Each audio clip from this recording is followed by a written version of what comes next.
Hi, it's Angeline here. Welcome to another crafty video with Unity Stamp. Today I'm going to do a card that kind of looks like a photo frame. So first, I've already stamped this beautiful image by Terry Jackson on some white cardstock. And I'm grabbing some distress inks. You could grab any distress inks that you have. This set is kind of cool because it already makes sure that all the colors work well together.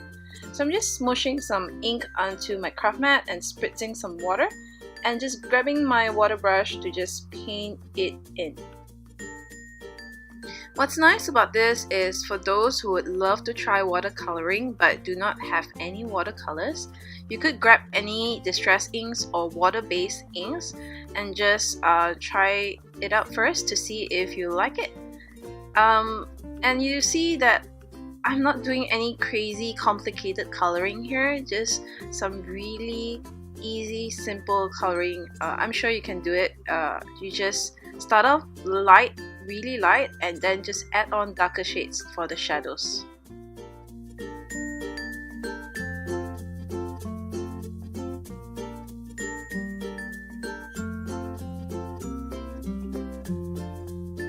Here I'm grabbing a Noir jewel drop to just add a heart in.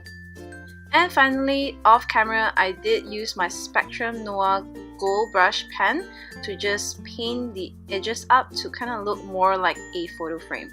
So this is how my card looks like. I hope you enjoyed this technique. Thanks for watching. Bye!